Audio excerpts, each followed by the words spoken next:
নমস্কার বন্ধুরা, প্রাণ গার্ডেনিংয়ের আরেকটা ভিডিওতে সবাইকে স্বাগত জানাই। আজকে আমরা আলোচনা করব গোলাপ গাছ প্রতিস্থাপনের পর প্রথম পরিচর্যা বা জানুয়ারি মাসের পরিচর্যা কি হবে তা নিয়ে। বন্ধুরা, গত ডিসেম্বরে আমি তোমাদের গোলাপ গাছ প্রতিস্থাপন করে দেখিয়েছিলাম। তখন আমি প্রতিস্থাপন ভিডিওটা এটার বানিয়েছিলাম, কিন্তু তার সাথে সাথে আমি এই গাছটাও লাগিয়েছিলাম। তো সেটার ভিডিও আমি তোমাদের সাথে শেয়ার করিনি, ঠিক কথাই, কিন্তু গাছটা আমার একই সাথে লাগানো হয়েছিল। এবং এই যে দুটো গাছ, এই দুটো আমি তার 2 দিন বা 3 দিন পরে বোধহয় প্রতিস্থাপন করেছিলাম। তো তারপরে প্রায় 15 দিন অতিবাহিত হয়ে গেছে।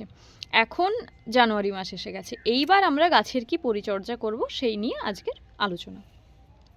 বন্ধুরা, প্রথম কথা আমরা দেখব যে অ্যালাডাল কিছু বেরোচ্ছে কিনা। অ্যালাডাল যদি বেরোয় আমরা কিন্তু সেটা ভেঙে দেব। অ্যালাডাল নিয়ে অলরেডি একটা ভিডিও আমার চ্যানেলে আপলোড করা আছে, তোমরা যদি কেউ দেখতে চাও দেখতে পারো। এবং বেশিরভাগেরাই আমি আশা করবো অ্যালাডাল চেনো, তারা কিন্তু অ্যালাডাল ভেঙে দেবে। এইবার এখন গোলাপ গাছের কি ট্রিটমেন্ট হবে সেইটা নিয়ে আমি আজকে আলোচনা করব। আমি কিন্তু 3 রকম উপায় বলবো। একটা হচ্ছে স্ট্যান্ডার্ড উপায় বা যারা কম্পিটিশন মানের করবে তারা কিভাবে ট্রিটমেন্ট করবে।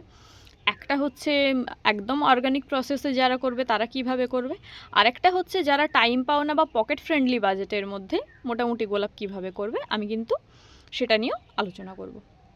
তো চলো শুরু করা যাক। আমি কিন্তু প্রথম 15 দিন কোনো রকম খাবার দেওয়া প্রেফার করি না, কারণ কোনো রকমই ট্রিটমেন্ট করা প্রেফার করি না এই কারণেই, কারণ মাটির মধ্যে আমার যথেষ্ট পরিমাণে খাওয়ার ছিল। আমি যখন মাটিটা প্রিপেয়ার করেছিলাম আমি তোমাদের দেখিয়েছিলাম যে আমি কিভাবে মাটি প্রিপেয়ার করেছিলাম। গোলাপ গাছের প্রতিস্থাপন যদি কেউ আবার আমার চ্যানেলে গিয়ে ভিজিট করে দেখতে পাও আমি কিভাবে করেছিলাম, তারা কিন্তু দেখতে পারো। তো এইবারে আমি 15 দিন কিন্তু কোনো ট্রিটমেন্ট করিনি, আমি জাস্ট প্রয়োজন বুঝে জল দিয়েছিলাম, আদারওয়াইজ আমি কিছু করিনি। এইবারে আমরা কি করব? স্ট্যান্ডার্ড রুলস যদি আমরা মেনটেন করতে চাই, যারা কম্পিটিশন মানের গোলাপ করবে তারা কিন্তু এবার থেকে একটা স্পেশাল ট্রিটমেন্ট চালু করবে।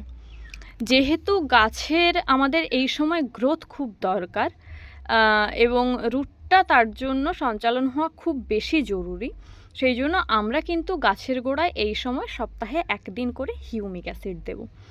হিউমিক অ্যাসিড কিভাবে দেব? যাদের কাছে লিকুইড হিউমিক অ্যাসিড আছে তারা কিন্তু 1 লিটার জলে 1 ml করে দেবে, দিয়ে গাছের গোড়ায় জলটা ঢেলে দেবে সপ্তাহে 1 দিন করে।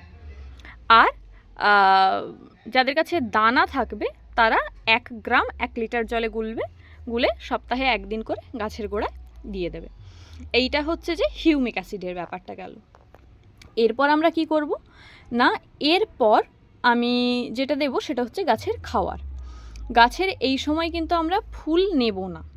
এই সময় আমরা কি করব, গাছের যেহেতু রুটটা সঞ্চালন করতে হবে এবং গাছের গঠনটা মজবুত করতে হবে, তাই সপ্তাহে 1 দিন করে 1 লিটার জলে 1 গ্রাম করে এনপিকে 12-61-0 গুলে গাছের গোড়ায় দেব। এবার যদি কারো এরকম অবস্থা হয় যে গাছের গোড়ায় ভেজা ভেজা থাকছে, জল বেশি দেওয়া যাচ্ছে না, জল অলরেডি আছে, সেক্ষেত্রে তো জল দিলে আবার ডাইব্যাক স্টার্ট হয়ে যাবে, তারা কিন্তু ওই 12-61-0 1 লিটার জলে 1 গ্রাম দিয়ে সপ্তাহে 1 দিন গোটা গাছে স্প্রে করে দিতে পারো। যাদের কাছে স্টিকার থাকবে তারা উইথ স্টিকার স্প্রে করবে, যাদের কাছে স্টিকার থাকবে না তারা কিন্তু উইথাউট স্টিকারই স্প্রে করবে। তবে উইথ স্টিকার স্প্রে করাটাই বেশি বেটার হয়। কখন স্প্রে করবে না, ভোরবেলার দিকে স্প্রে করবে। এখন যেহেতু শীতকাল, এখন তোমরা চেষ্টা করো 7টা 7:30টার দিকে স্প্রে করতে, তাহলে রোদ ওঠার মধ্যে ও কিন্তু অ্যাবজর্ব করে যাবে। অ্যাকচুয়ালি বলা হয় যে কোনো ফোলিওর স্প্রে যখন গাছে স্প্রে করা হয় তারপর 6 ঘন্টা মতো সময় দিতে হয়। তো সেই বুঝে তোমরা একটু স্প্রে করো। এটা ভোরের দিকে স্প্রে করলেই বেশি ভালো হয়, তখন গাছের স্টোমাটাগুলো খোলা থাকে। এটা হচ্ছে আরেকটা খাবার। এবার আমি 3 নম্বরে যেটা আসবো সেটা হচ্ছে খোল পচা জল। 1 লিটার জলের মধ্যে 250 গ্রাম খোল, মানে এই সিজনে যখন ঠান্ডা থাকবে তখন 250 গ্রাম খোল ভেজাবে, যখন একটু গরম পড়ে যাবে তখন কিন্তু খোলের রেশিওটা চেঞ্জ হয়ে যাবে। সর্ষের খোল 1 লিটার জলের মধ্যে 250 গ্রাম দেবে, দিয়ে 7 দিন পচাবে। তার সাথে 7 দিন পর 10 লিটার জল অ্যাড করবে এবং ছেঁকে যে জলটা হবে সেটা গাছের গোড়ায় দিয়ে দেবে। তো প্রত্যেকটা তরল সার গাছে এমনভাবে দেবে যাতে সারটা খুব বেশি নষ্ট না হয়, অথচ গাছের গোটা মাটিটাই পায়। আমরা কিন্তু সেইভাবে গাছের গোড়া সার দেব এবং আমরা চেষ্টা করব যে এটা খেয়াল করার গাছের গোড়া থেকে এই ধরনের বেজাল স্যুটস যত বেরোবে সেইগুলোর যাতে বৃদ্ধি হয়। আচ্ছা, এই তো গেল আমি খাওয়ারের বিষয়টা বললাম। এখন কিন্তু মোটামুটি 3 সপ্তাহ মতো বা 4 সপ্তাহ মতো, অর্থাৎ গোটা জানুয়ারি মাসটাই আমি কিন্তু এই খাওয়ারটা কন্টিনিউ করতে বলবো।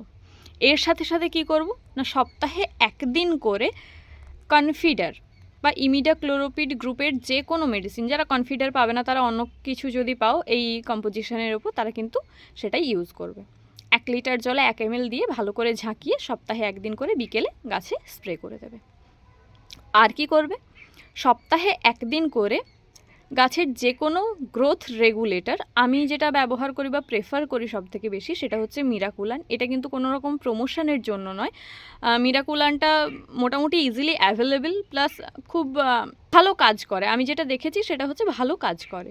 তো সেক্ষেত্রে মিরাকুলান 1 লিটার জলে 30 ফোঁটা বা 1.5 ml দিয়ে ভালো করে ঝাঁকিয়ে সকালে, ওই যেমন আমি ভোরে এনপিকে স্প্রে করার কথা বললাম, তো সেরকম ভোরবেলা স্প্রে করে দেবো, গোটা গাছে ভালো করে স্প্রে করে দেবো।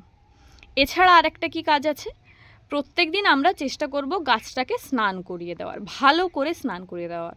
যাদের কাছে টুলু পাম্পের একদম সরু পাইপ আছে তারা কিন্তু সেইভাবে স্প্রে করবে, আর যাদের কাছে সেটা নেই তারা কিন্তু নর্মাল যে বিষ স্প্রে করো সেই স্প্রেয়ার দিয়ে স্প্রে করবে।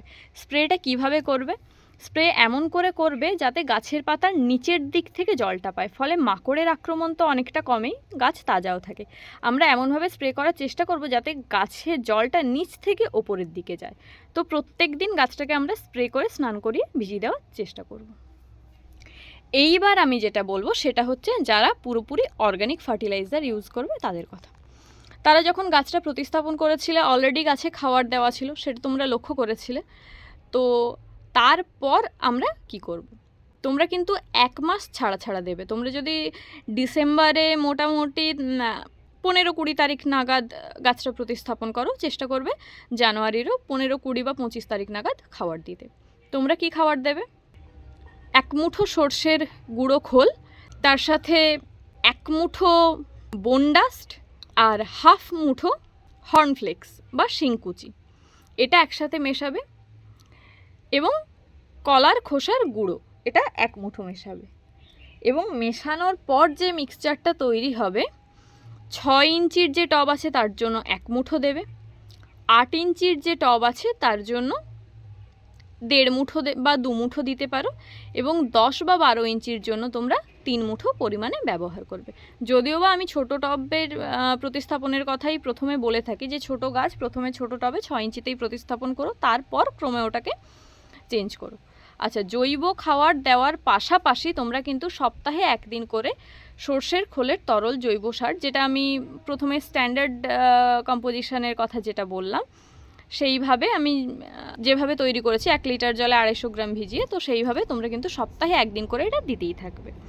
তার সাথে কিন্তু সপ্তাহে 1 দিন করে কনফিডার স্প্রে করার কথা আমি বলবো, কারণ গোলাপ গাছে কিন্তু শুধু জৈব উপায়ে নিম তেল খুব একটা কাজ দেয় না। এরপরেই আসবে থ্রিপসের অ্যাটাকের টাইম, এবং তখন কিন্তু নিম তেল খুব একটা কাজ করে না। এটা আমি আমার ব্যক্তিগত অভিজ্ঞতা থেকে বললাম। এবার হয়তো কোনো জায়গায় পোকামাকড়ের আক্রমণ কম, সেই কোনো 1-আধটা জায়গায় হলো না, সেটা বাই চান্স, ওটাকে আমরা লিস্টের মধ্যে ধরবো না, কারণ যেটা জেনারেলি হয় আমি সেই কথাটা বললাম। এইবার আসি তোমাদের আর কি ট্রিটমেন্ট করতে হবে। আর যেটা ট্রিটমেন্ট করতে হবে সেটা হচ্ছে জল স্প্রে করতে হবে প্রতিদিন। এইটা হচ্ছে মোটামুটি জৈব পদ্ধতিতে যে খাবারটা গেল। অনেকে ফলের খোসা ভেজানো বা সবজির খোসা ভেজানো জল ইউজ করো, তোমরা প্লিজ এই সময় গোলাপের একদম গ্রোয়িং স্টেজে ওটা করো না। ওটা তোমরা পরে যদি চাও আমি পরে সেটা নিয়ে আলোচনা করবো, আপাতত এই ট্রিটমেন্টটাই করো। আর যেটা করতে পারো, 15 দিন ছাড়া ছাড়া 1 চামচ করে ডিমের খোসার গুঁড়ো 6 ইঞ্চি টবের জন্য, 8 ইঞ্চি টবের জন্য 2 চামচ করে ডিমের খোসার গুঁড়ো, আর 10 বা 12 ইঞ্চি টবের জন্য 3 থেকে 4 চামচ ডিমের খোসার গুঁড়ো টবের চারিদিকে ছড়িয়ে ভালো করে জল ঢেলে দেবে। জলটা তোমরা বুঝে বুঝে দেবে। আমি এখানে ক্যালসিয়াম আর ফসফেটযুক্ত খাবারটার কথাই বেশি বললাম এই কারণে, কারণ প্রিলিমিনারি অবস্থায় কিন্তু আমাদের গাছের গ্রোথটা প্রয়োজন। আর যারা জৈব সার ব্যবহার করবে তারা একদমই এক্সপেক্ট করো না যে তোমরা রাসায়নিক সার ব্যবহারকারীদের মতো এত ভালো গাছের গ্রোথ পাবে। তোমরা তোমাদের মতো গাছের গ্রোথ পাবে। এইবার যারা আছো খুব ব্যস্ত, তাদের সময় খুব একটা নেই, ট্রিটমেন্ট করার মতো, তাও শখবশত গাছ করছো, বা অনেকের থাকে অতটা বাজেট থাকে না, কারণ গোলাপ গাছে আমি প্রথমে যে স্ট্যান্ডার্ড রেশিওর কথা বললাম তার বাজেটটাও তো আমাদের সাবমিট করতে হবে। অনেকের হয়তো অতটা বাজেট থাকে না, তারা কি করবে না, তারা করবে ডিএপি, বাংলাদেশি বন্ধুরা টিএসপি, আর ফসফেট, সিঙ্গেল সুপার ফসফেট, আর পটাশ। টবের মাটির ক্ষেত্রে আমি সাদা পটাশটাই ব্যবহারের কথা বলি, কারণ তাতে টবের মাটিটা দীর্ঘদিন পর্যন্ত ভালো থাকে। সেটারও বাজেট যাদের মনে হবে যে বেশি হয়ে যাচ্ছে, তারা লাল পটাশই নেবে। একদম সম পরিমাণ মেশাবে। সম পরিমাণ মেশানোর পর সেটা তোমরা গাছের গোড়ায় দেবে। এবার কতটা পরিমাণ দেবে সেইটা হচ্ছে বিষয়। তো সেক্ষেত্রে যারা প্রথমেই গাছটা 10 বা 12 ইঞ্চি টবে বসিয়ে ফেলেছো অলরেডি, তারা কি করবে, যে চামচে আমরা ভাত খাই বা মুড়ি খাই, ওই চামচের হাফ চামচ 10 বা 12 ইঞ্চির জন্য প্রতি 15 দিন অন্তর এই টবের চারিদিকে ছড়িয়ে মাটিটা খুশে ভালো করে জল ঢেলে দেবে। এইটা হচ্ছে 10 বা 12 ইঞ্চির জন্য। যাদের 6 ইঞ্চির টব আছে তারা কিন্তু চেষ্টা করবে এই যে আইসক্রিম খাওয়ার ছোট চামচ বা এই ধরনের যে স্পুন আছে এর 1 থেকে 1.5 স্পুন ইউজ করার, তার থেকে কিন্তু বেশি ইউজ করবে না। আর যদি 8 ইঞ্চির টবে কেউ প্রতিস্থাপন করে থাকো তাহলে কিন্তু এর 2 থেকে 2.5 চামচ ইউজ করা যেতে পারে। তো পরিমাণটা হচ্ছে এই রকম, খাওয়ারের পরিমাণ তোমরা এইভাবে ইউজ করবে। এইবারে যে আমি দুটো কথা বলবো সেটা হচ্ছে যে প্রত্যেকের জন্যই প্রযোজ্য। আমরা কিন্তু এই সময় থেকেই গাছের ফুল নেব না। এই সময় থেকে যদি আমরা গাছের ফুল নিই, ফুল অনেকটা খাওয়ার আর এনার্জি দুটোই টেনে নেবে। সুতরাং সেক্ষেত্রে আমাদের যে কাজ করতে হবে সেটা হচ্ছে কুঁড়িগুলো কেটে ফেলতে হবে। কুঁড়ির মায়া করলে চলবে না। প্রথমে গাছটাকে আমাদের সুপার গ্রোথ হতে দিতে হবে। কুঁড়ি কোন সময় কাটবো বন্ধুরা, আমি সেক্ষেত্রে তোমাদের দেখাই। আমার এই কুঁড়িটা দেখো, এই যে কুঁড়িটা দেখা যাচ্ছে, এই কুঁড়িটাই কিন্তু এই সবে কালার আসতে স্টার্ট করেছে। এটা আরেকটু বড় হলে যখন কালার আসবে আমি কিন্তু সেরকম টাইমে কেটে দেবো। আর একটা তোমাদের কুঁড়ি দেখাই, সেটা হচ্ছে যে এই দেখো যে কুঁড়িটা দেখা যাচ্ছে, এটা খুবই ছোট্ট। আমরা কিন্তু এই অবস্থায় কুঁড়িটা কাটবো না, এ আরেকটু বড় হবে, ফলে এই পাতাটাকেও এ ছেড়ে দেবে। তারপর যখন এরকম একটা পজিশানে আসবে বা এর থেকে আর একটু বড় হতে দেব, তারপর কিন্তু আমরা কুঁড়িগুলো কেটে দেব। এটা কিন্তু সবার ক্ষেত্রেই প্রযোজ্য। আর জৈব পদ্ধতিতে বা পকেট ফ্রেন্ডলি বাজেটের মধ্যেও যারা করবে তারা কিন্তু প্রত্যেকেই চেষ্টা করো মিরাকুলান বা গ্রোথ হরমোন বা ভিটামিন, পক্ষান্তরে বায়োভিটা এক্সও তোমরা দিতে পারো। সেটা উপযুক্ত ডোজ অনুযায়ী তোমরা কিন্তু স্প্রে করবে, যাতে গাছের গ্রোথটা এই সময় খুব ভালো হয়। গাছের যত ভালো গ্রোথ হবে ও কিন্তু তত ভালো পরে পারফর্ম করবে। তাই এখন আমরা ফুলের আশা না করে চেষ্টা করব যে গাছের গ্রোথটা যেন ভালোভাবে করে নেওয়া যায়। এরপর কি করব না, ফাঙ্গিসাইড। 15 দিন অন্তর আমরা কিন্তু কোনো একটা ফাঙ্গিসাইড স্প্রে করব, সেটা যার কাছে যেরকম থাকবে। তোমরা যদি কেউ বেটার ফাঙ্গিসাইড ইউজ করতে চাও সেখানে রেডোমিল গোল্ড ইউজ করতে পারো। 1 গ্রাম 1 লিটার জলে গুলে 15 দিন ছাড়া ছাড়া বিকেলবেলা একবার করে স্প্রে করতে পারো। বাংলাদেশি বন্ধুরা ম্যানসার স্প্রে করতে পারো বা M45 স্প্রে করতে পারো। রেশিও ওই একই রকম, 1 লিটার জলে 1 গ্রাম গুলতে হবে। ভারতীয় বন্ধুরা তোমরা এক্ষেত্রে সাফ ইউজ করতে পারো রেডমিল গোল্ড ছাড়াও, বা M45 তো ভারতেও পাওয়া যায়, সেটাও ইউজ করতে পারো। তো যে কোনো ধরনের একটা ফাঙ্গিসাইড 15 দিন ছাড়া ছাড়া ভালো করে গোটা গাছে স্প্রে করবে। আর প্রত্যেকেই কিন্তু চেষ্টা করবে প্রতিদিন গাছটাকে স্নান করিয়ে দেওয়ার। তো বন্ধুরা, এই ছিল গোলাপ গাছ প্রতিস্থাপনের পর প্রথম মাসের, অর্থাৎ প্রথম কেয়ার আমরা কি করব সেই সংক্রান্ত একটা ভিডিওটা যদি ভালো লাগে তাহলে তোমরা অবশ্যই লাইক করো, তোমার বাগানি বন্ধুদের সাথে শেয়ার করো। কোথাও যদি কোনো কোয়ারিজ থাকে তা কমেন্ট করে জানিও। ভিডিওটা কেমন লাগলো সেটাও কমেন্ট করে জানাতে ভুলো না। আর চ্যানেলটাকে সাবস্ক্রাইব করে অবশ্যই প্রাণ গার্ডেনিংয়ের সাথে থেকো। আসছি অন্য একটা ভিডিওতে। নমস্কার।